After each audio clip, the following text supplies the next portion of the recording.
Selamat mendengarkan podcast ini. Sedikit banyak atau bahkan banyak, orang Kristen terpengaruhi oleh pola berpikir atau paradigma dari orang-orang di luar Kristen. Dengan paradigma atau pola berpikir yang tidak alkitabiah. Bahkan yang bertentangan dengan kebenaran Alkitab. Khususnya mengenai sosok Allah. Apalagi di timur agama dijunjung tinggi. Secara khusus di Indonesia ada sila ketuhanan. Semua juga mengaku bertuhan. Semua juga mengaku memiliki Allah. Tetapi bagaimana Allah yang benar itu? Kalau saya berkata siapa Allah yang benar, setiap agama pasti mau mengklaim Allahnya paling benar. Tetapi pada kesempatan ini saya bukan membuat perbandingan Allah agama tertentu dengan Allah agama Kristen. Itu bukan kapasitas dan wilayah saya. Apalagi di forum terbuka seperti ini. Tetapi yang saya bicarakan adalah pengaruh dari konsep agama lain mengenai Allah yang merasuki pikiran orang Kristen, merasuki pikiran orang percaya. Saudara, saya mau bicara simpel saja tapi prinsip. Ya. Yang pertama, Allah yang benar. Maksud saya, saudara harus memiliki pengertian, pengenalan akan Allah yang benar. Allah yang benar, Allah yang sama sekali tidak mencari keuntungan. Allah yang benar bukan Allah yang oportunis. Artinya, bukan Allah yang mencari sanjungan, pujian, dan senang dihormati seperti manusia ketika disanjung-sanjung. Allah yang benar tidaklah demikian, saudara. Kalau kita membaca Alkitab dan percaya Alkitab itu firman Allah, sebelum lahir bangsa Israel, khususnya sebelum Musa membangun agamanya, itu banyak orang-orang saleh ya, dari Set, Henok, Abraham, Nuh dan lain-lainnya. Mereka tidak pernah mengenal seremonial, ritual, liturgi yang di dalamnya memuat pujian, sanjungan kepada Allah. Allah tidak membutuhkan itu. Allah tidak membutuhkan itu karena Allah telah memiliki berlaksa-laksa malaikat, pemuji-pemuji dan penyembah-penyembah. Nah, di sini kita bisa mengerti mengapa di surga bisa ada pemberontakan. Karena memang di surga makhluk-makhluknya pun juga diberi kehendak bebas. Sebab kalau makhluk-makhluknya tidak diberi kehendak bebas, Allah setel kaset saja, setel CD saja, bikin aja musik otomatis menyanjung-nyanjung Allah. Seindah apapun musik itu tidak berkualitas. Tetapi kalau musik itu lahir, nyanyian, pujian, penyembahan itu lahir dari ketulusan yang terbangun di dalam kehendak bebas, itu jadi indah. Maka makhluk-makhluk surgawi pun juga memiliki kehendak bebas. Di dalam kehendak bebasnya mereka menyembah Allah. Nah, oknum satu yang bernama Hillel bin Sahar, yang kemudian kita kenal setan, yang di dalam Alkitab bahasa Latin, di dalam Perjanjian Lama diterjemahkan Lucifer itu mau membangun kerajaannya sendiri, mau membangun tahtanya sendiri. Ya, itu dimungkinkan. Niscaya. Kenapa? Karena makhluk-makhluk surgawi juga memiliki kehendak bebas. Nah, kalau ada yang bertanya, biasa di ruang kuliah itu mahasiswa sering bertanya yang macam-macam, bahkan yang nyentrik-nyentrik. Mengapa Allah menciptakan makhluk demikian? Ya, jawaban saya akhirnya adalah, ya, selain saya berkata supaya berkualitas, di sini kecerdasan Allah. Tapi mengapa harus begitu? Jawaban saya nanti tanya sendiri saja. Itu di luar kapasitas saya menjawab mengapa pakai cara itu, kenapa tidak pakai cara lain. Tetapi sepengetahuan saya adalah dengan kehendak bebas tersebut, makhluk tersebut memuji menyembah Allah dalam kesadaran dari kehendak bebasnya. Nah, kalau Allah mau dipuji disembah, Allah bisa menciptakan alat-alat penyembahan, alat-alat pujian tanpa perasaan. Tetapi Allah tidak demikian. Allah menghendaki makhluk yang diciptakan itu memiliki kehendak bebas, memuji menyembah Allah dalam kebebasan. Jadi mengerti ya mengapa di surga bisa ada pemberontakan.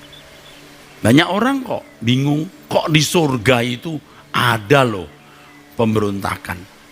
Padahal orang yang tanya itu tidak ngerti surga itu apa. Kau pikir surga itu kayangan? Surga itu samayim ya. Ya seperti bumi ini tentu sempurna di mana Allah bertakhta. Dan bukan satu hal yang mengherankan kalau ada makhluk yang berkehendak bebas di sana. Begitu saja kok repot. Kenapa mereka jadi repot? Mengapa orang-orang Kristen ini repot ya nanya, di surga kok ada pemberontakan? Karena konsep surga yang dimilikinya itu sudah salah. Ya saudaraku, surga itu kehidupan. Di mana ada makhluk-makhluk hidup dan memiliki kehendak bebas. Nah, kembali kepada pokok masalah. Allah bukan Allah yang oportunis, gila hormat, ya, senang dipuji-puji. Apalagi di dalam pandangan sebagian orang, Allah yang berebut pengikut. Kayak partai saja, ya. Kalau partai banyak pengikut, nanti bisa jadi pemenang dalam pemilu. Allah tidak haus pengikut. Nah, banyak kan orang-orang Kristen atau orang-orang beragama rame-rame berebut pengikut, ayo masuk agama saya. Dan dia tanpa sadar berpikir Allahnya seperti dibela kalau orang masuk agamanya. Allah macam itu bukan Allah yang benar, saudara. Allah itu Allah yang besar dan dahsyat. Nggak butuh pengikut, saudaraku. Allah bukan Allah oportunis yang suka disembah-sembah, dipuji-puji, makin rame, Allah makin senang, suaranya makin keras, Allah makin senang. Itu bukan Allah yang benar. Ya. Bukan Allah yang benar yang begitu itu, saudara. Saya setuju kalau penyajian kebaktian itu profesional. Tetapi seberapa profesionalnya sebuah sajian puji-pujian dalam liturgi gereja dibanding dengan puji-pujian para malaikat. Nah, jangan saudara salah dengan berpikir kalau begitu kita asal-asalan saja ya Pak, itu juga salah. Sebab Tuhan memberi kita potensi harus dimaksimalkan, saudaraku. Tetapi intinya Allah bukan Allah oportunis yang senang disanjung-sanjung, senang dipuji-puji, ya. Makin heboh, makin ramai, Allah makin senang, makin kenceng, makin keras suaranya dengan di volume sekeras-kerasnya, Allah makin senang. Itu bukan Allah yang benar. Ya. Allah yang benar bukan demikian, saudaraku. Jadi jangan berpikir begitu. Kalau saudara berpikir begitu, Anda menuduh Allah itu kampungan, ya. Allah yang tidak bermutu, tidak berkualitas. Juga jangan berpikir Allah itu Allah yang gatel cari pengikut, makin banyak pengikut makin senang. Untuk apa pengikut?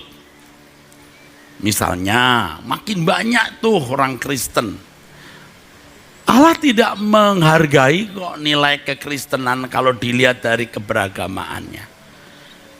Nah, ini kemudian yang kedua, Allah itu Allah yang kasih.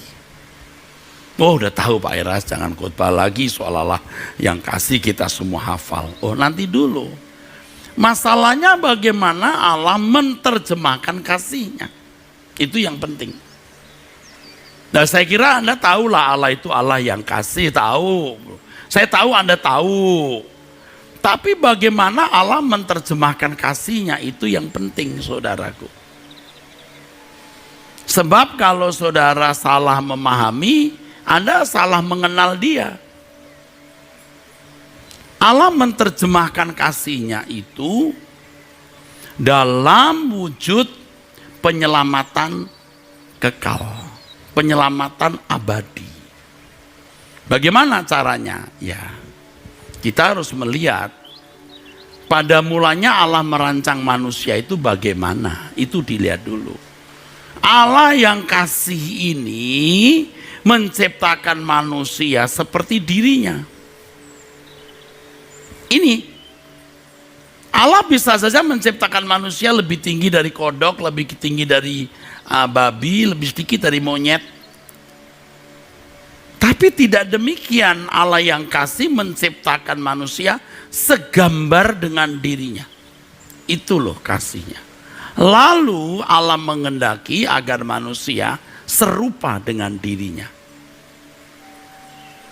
Hebat ya. Iya. Maka dikatakan di dalam firman Tuhan, ia tidak malu. Ia tidak malu disebut Allah mereka. Loh, kalimat itu penting, saudara. Allah tidak malu disebut Allah mereka. Karena Allah diam di tengah-tengah makhluk yang disebut manusia ini. Memang Allah memenuhi jagat raya, tapi tidak hadir dalam arti berinteraksi, bergaul. Allah berinteraksi, Allah bergaul dengan manusia. Nah, ini yang luar biasa. Allah memenuhi jagat raya, di mana ada ruangan, di situ pasti Allah hadir. Tetapi Allah tidak berinteraksi dengan monyet. Allah berinteraksi dengan manusia. Maka kalau manusia seperti monyet, tidak mungkin dia berinteraksi dengan Allah. Kalau manusia seperti anjing yang main gigit sesamanya, atau seperti serigala yang memangsa sesamanya, Allah tidak bergaul dengan mereka. Allah bergaul dengan manusia yang serupa dengan dirinya. Dan di dalam kasih Allah yang besar itu, ia mengutus putranya. Dia memberi putranya agar manusia bisa dikembalikan ke rancangan Allah semula. Itu keselamatan. Nah, salahnya banyak orang Kristen merasa dengan Yesus mati di kayu salib sudah selamat. Lalu jadi orang beragama Kristen. Lalu ke gereja nyanyi-nyanyi, saudara. Dibikin heboh itu liturgi. Tuhan senang bertahta di atas puji-pujian. Nah, kalau bangsa Israel kan pengertian mengenai Allahnya juga sangat minim. Mereka taunya Allah itu Allah yang memberi hukum, kalau hukum ditaati Allah senang. Kalau mereka memuji-muji Allah, Allah hadir di puji-pujian. Ayat itu tidak bisa sembarangan dikenakan dalam hidup orang Kristen. Itu banyak pendeta salah tuh saudara. Karena Tuhan Yesus sendiri berkata ibadah kita dalam roh dan kebenaran, bukan di liturgi. Kalau komunitas Kristen itu terdiri orang-orang yang kelasnya seperti tadi itu, gigit sesamanya, menjadikan orang lain korban, ya, Allah tidak akan bertata di atas puji-pujian itu. Apalagi gereja-gereja yang hanya menjadi sarana cari uang, memeras uang jemaat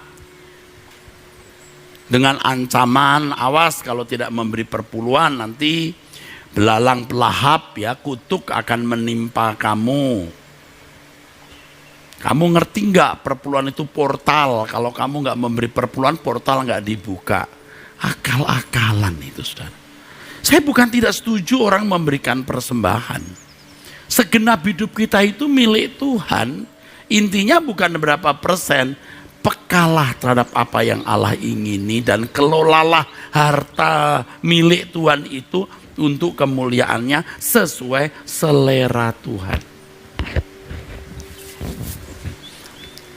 Walaupun saudara memberi seluruh harta saudara tanpa kasih sia-sia, bukan. Tuhan akan berkata, siapa yang suruh kau berikan seluruh uangmu? Semua harus di dalam pimpinan Tuhan, saudara. Maka walaupun orang memberikan tubuhnya dibakar, memberikan seluruh hartanya tanpa kasih, sia-sia. Kasih itu adalah tindakan yang sesuai dengan pikiran perasaan Allah. Jadi tindakan yang menyenangkan Dia, saudara. Itu saja. Dulu saya juga jadi pendeta, merasa sudah benar. Bangun gereja, bikin radio Kristen. Wah, korban duit, saudaraku.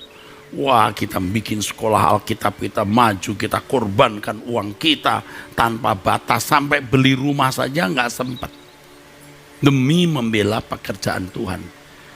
Lalu Tuhan tanya, kamu disuruh nggak begitu? Nah, bahaya kan? Tuhan juga bukan Tuhan yang perlu dibantu sebenarnya. Ini penting. Tapi Tuhan menerima hati yang mencintai Dia. Hati yang mencintai Allah. Dan hati yang mencintai Allah ini, saudara,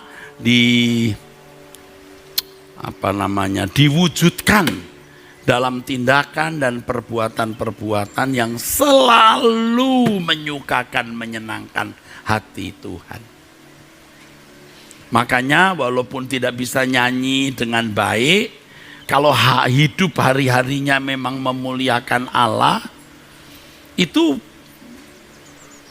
satu bisikan kata itu sudah menyenangkan hati Allah. Satu kata haleluya itu sudah harum, saudara. Tapi kalau kelakuan hidup tiap harinya tidak menyenangkan hati Allah, mau 1000 haleluya juga busuk. Oh Allah yang besar, haleluya, busuk, pret. Mau pakai musik bagus gimana, pret. Mau pakai tamborin, wah, nyanyian dancernya. Ya saudara, pret. Wah, mau kusuk, ada ya gereja yang kusuk, wah, jarum jatuh pun terdengar. Musiknya bagus, wah, hikmat. Itu permainan manusia, saudaraku. Kalau Tuhan berkenan begitu, gereja Hagia Sofa nggak jadi masjid hari ini. Gereja termegah, terindah di dunia direlakan tidak menjadi ibadah Kristen lagi. Karena memang Allah itu bukan Allah yang bisa disuap dengan ibadah dalam bentuk ritual atau seremonial. Menyembah Allah dalam roh dan kebenaran. Jadi kalau orang berkata Allah bertaht di atas puji-pujian, benar. Tapi pujian siapa?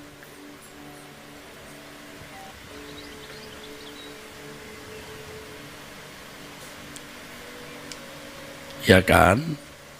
Saudara, kita harus sadar ya. Sudah ngerti saja nih, ngerti tetap salah. Tetap saja bikin salah. Itu manusia itu begitu buruknya, saudara. Sudah ngerti nih, tetap salah. Makanya kita tidak boleh berhenti berjuang. Berjuang. Nah, saudaraku, jadi Allah itu kasih. Lalu kita harus tahu bagaimana Allah menerjemahkan kasihnya itu. Nah sekarang yang diajarkan di banyak orang, Allah kasih. Membuat sukses bisnis, sukses karir, sukses berumah tangga. Kalau kurang sukses, khotbahkan khotbah supaya rumah tangga bahagia. Bukan salah, tapi meleset. Akhirnya orang membangun Firdaus, surga di bumi. Bukan tidak setuju rumah tangga bahagia, rumah tangga harus bahagia. Tapi ukuran kebahagiaan bukan hanya suami istri rukun tidak pernah berkelahi. Oh kalau cuma begitu agama lain siapapun bisa mencapainya. Tapi bagaimana keluarga menjadi teamwork, kelompok kerja yang benar-benar hidupnya serupa Yesus dan menolong sesamanya untuk menjadi serupa dengan Yesus. Karena itulah ya pengejawantahan ekspresi dari kasih Allah itu. Jadi ketika gereja sibuk memutuskan kutuk-kutuk kemiskinan, kutuk-kutuk apa itu kebangkrutan, gereja menjadi sesat di situ. Sesat. Atau paling tidak ayat-ayat perjanjian lama yang nuansanya masih nuansa kehidupan bangsa Israel dikenakan untuk ukuran orang Kristen, meleset saudara, meleset. Sebab standar kita itu hanya Tuhan Yesus. Kalau Allah Bapa memberikan putranya, wah itu kasih. Kenapa? Karena lewat putranya manusia mau dikembalikan ke rancangan semula. Memiliki keselamatan kekal, memiliki kehidupan kekal, saudaraku. Itu maksudnya. Jadi Yesus jangan dijadikan komoditas untuk penyelesaian masalah-masalah dunia fana. Kalau penyelesaian masalah-masalah dunia fana, lah ada hukumnya yang kamu tabur, kamu tuai, kerja keras, rajin ya baik, jaga pola makan, pola hidup ya sehat. Kalau tidak, kamu langgar itu, susah kamu. Allah yang benar itu Allah yang menuntun orang percaya menjadi serupa dengan dirinya. Itu intinya. Kalau Allahnya membuat kita sukses studi, sukses karir, sukses dalam rumah tangga, setan juga bisa buat begitu. Tetapi Allah yang benar itu mau menjadikan kita serupa dengan dirinya. Itu saja. Dan bisnis gereja itu utamanya ini. Core bisnisnya itu ini saudara. Kalau tidak demikian menipu. Itu bohong saudara. Nah dulu saya termasuk penipu juga. Walaupun tidak bermaksud menipu. Tapi karena kebodohan mengarahkan jemaat kepada kemakmuran. Maka teologi kemakmuran itu jahat saudara. Kelihatannya baik, oh itu kebutuhan. Tapi tidak membawa orang kepada keselamatan. Namanya hamartia, meleset, dosa. Itu jadi jahat saudara. Untuk orang Kristen baru, teologi kemakmuran boleh. Nggak salah. Tapi kalau terus menerus yang diajari hanya berkat, mujizat. Bodoh saudara. Nggak nyampe ke surga ini. Nah saudara, saya bicara ini bukan mau menyakiti saudara, ya bukan mau melukai saudara. Bukan mau menyerang siapa-siapa. Yang merasa diserang ya silahkan, yang merasa sakit hati ya monggo loh, saya nggak nyerang kok. Saya menyatakan kebenaran. No, Yesus yang berkata kok, cari dulu kerajaan Allah. Kumpulkan harta di surga, bukan di bumi. Kurang jelas apa? Bukan di bumi. Mau ikut aku? Serigala punya liang, burung punya sarang. Aku enggak punya apa-apa. Tuhan loh yang bicara. Paulus tulis asal dan makanan pakaian cukup. Maka jadi Kristen itu susah. Kalau dulu susahnya menghadapi aniaya. Dimiskinkan oleh Tuhan. Orang Kristen disengsarakan oleh Allah. Supaya apa? Selamat ke surga. Orang yang menderita penderitaan badani berhenti berbuat dosa. Begitu ditulis dalam ayat firman Tuhan. Anda jangan berkata, Pak Eras, khotbah jangan nggak baca ayat Alkitab loh. Yang saya ngomong semua ayat Alkitab ini. Tadi waktu doa pagi ada yang bilang, Pak bisa nggak ya kalau doa pagi dibacakan ayat Alkitab? Loh, yang saya khotbahkan semua itu ayat Alkitab. Tadi pagi saya bicara mari kita hidup tidak bercacat, tidak bercelah. Mau buka 2 Korintus pasal 6, 1 Petrus 1 ayat 16-17. Ya waktunya enggak cukup. Ini saja juga saya tidak buka-buka, bukan nggak ada ayatnya. Saya sudah sebut-sebut ayatnya. Di mana Pak? Ya nyari sendiri dong. Anda punya Alkitab, apalagi pakai gadget. You dalam sekejap hitungan detik bisa dapat ayatnya kok. Pengertian yang penting, saudara. Pengertian. Saudara kalau tidak nurut yang saya bicara ya, Anda menyesal. Betul Anda menyesal. Benar saudara menyesal. Jangan saudara anggap sepele ini. Aduh kita jangan salah lagi. Tahun-tahun yang telah kita lalui itu banyak salahnya kita. Ambisinya banyak.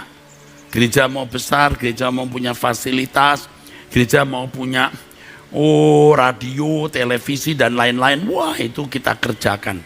Supaya bendera Tuhan berkibar, lalu bendera saya ikut ngintil gitu, ngikut gitu. Itu jahat saya. Sekarang sudah kapok. Gara-gara itu maka saya juga sedikit jual diri ke orang-orang berduit atau orang-orang kaya. Supaya dapat sumbangan.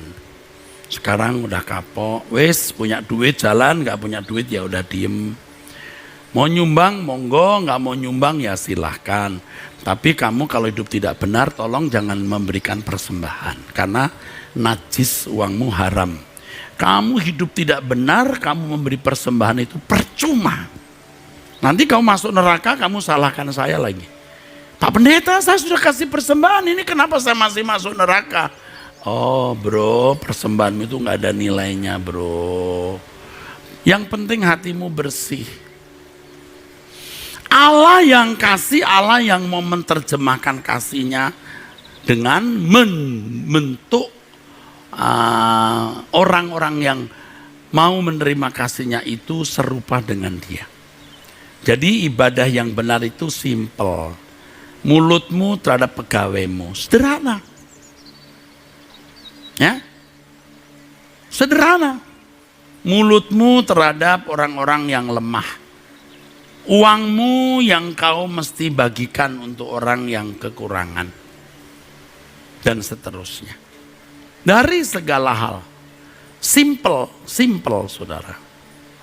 Ya, kita itu orang yang memang, maksud saya ada orang-orang yang murah hati kalau memberi uang itu limpah untuk orang. Tetapi aspek lain dia tidak menyenangkan Tuhan, itu pun juga tidak boleh. Atau aspek lain dia berdosa, juga tidak boleh. Harus bersih di dalam seluruh kehidupan kita.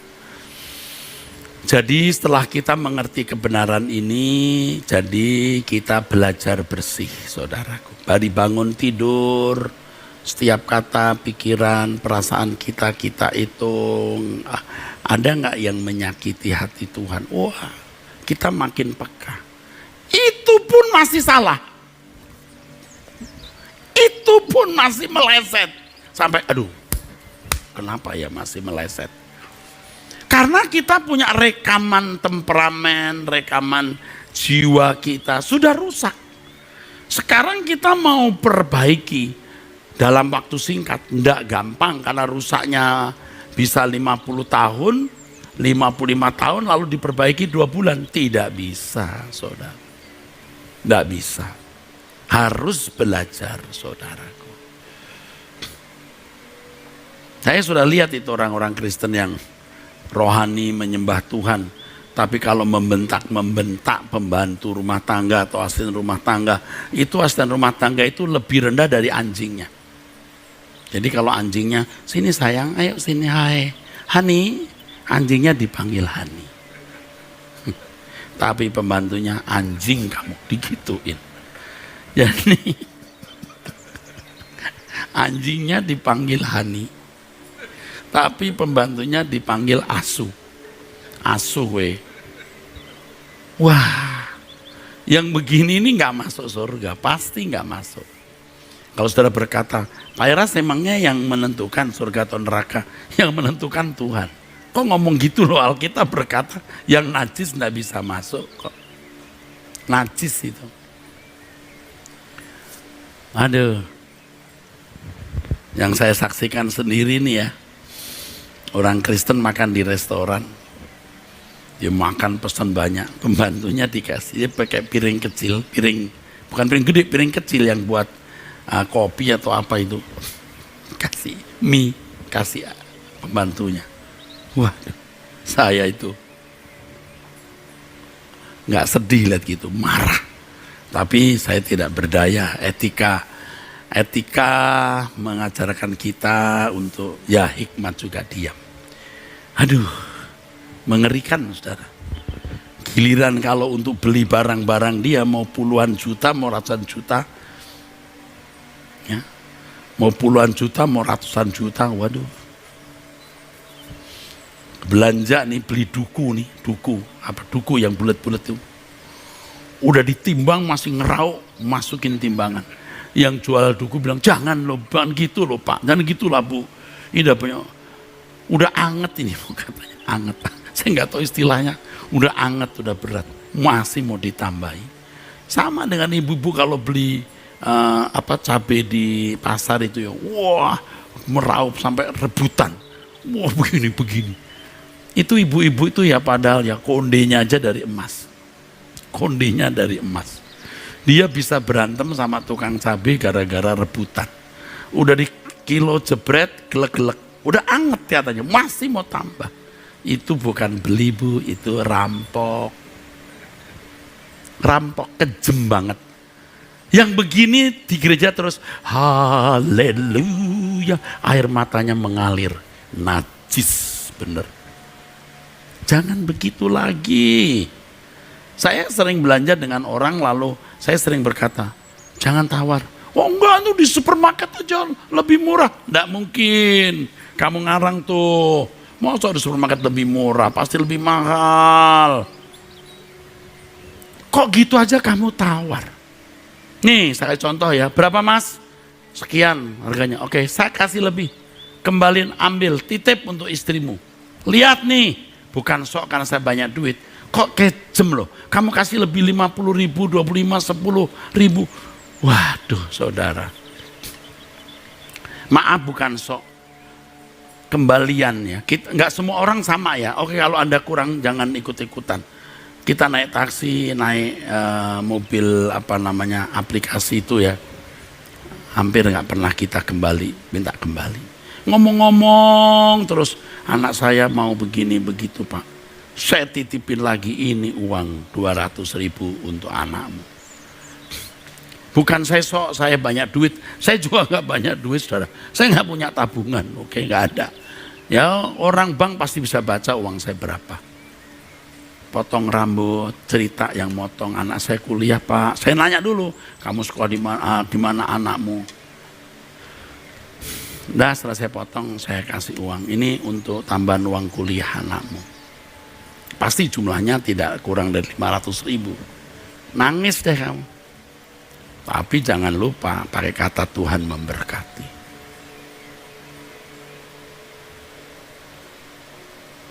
Kok tega loh ya. Belanja masih nawar, masih ngambil lagi ngeprok, ngerampok. Ini gejala-gejala penghuni neraka. Ini mah binatang sebenarnya. Itu mah binatang, walaupun kondenya apa? Emas. Kondenya emas, bibirnya merah, pakai lipstik yang mahal. Yang makan pisang goreng 10 nggak luntur. Ampun-ampunan saudara. Aduh, luar biasa. Bedaknya saja made in Korea. Itu bedak itu 3 hari nggak lepas. Mahal. Bisa loh ngerampok cabai. Kalau maki-maki pembantu, maki-maki supir, buset. Aduh, Menteri Pertahanan saja nggak begini. Yang punya tank loh. Buset. Tuhan itu Tuhan yang baik. Baiknya bukan diterjemahkan dalam berkat-berkat jasmani semata. Bahkan kalau Tuhan memberikan itu pun supaya demi kebaikan kita untuk kemuliaannya. Dan orang Kristen yang dewasa, orang Kristen yang bisa berkata begini, Tuhan kalau berkatku banyak bahaya, lebih baik jangan diberi. Saya juga punya prospek saudara, artinya prospek ada orang-orang yang menjanjikan atau menawarkan berkat besar untuk membangun macam-macam. Saya bilang dalam hati saya setelah saya ditegur Tuhan berulang-ulang, saudaraku, Tuhan jangan ini terjadi. Kalau terjadi malah membuat saya sombong, aduh Tuhan jangan, sudah cukup simple. Sekarang saja saya khotbah di Truth ID, orang dengar khotbah, enggak punya gedung gereja juga enggak apa-apa. Ini kan gedung kontrak sewa, enggak punya gedung sendiri, enggak apa-apa. Jangan mau jadi pendeta besar supaya Pak Eras dipuji dan wow. Wih Pak Eras tuh wow loh, wow. Jadi wow, jadi monyet nanti lama-lama, wow. Jangan. Ayo kita bertobat. Ayo kita berkemas-kemas pulang.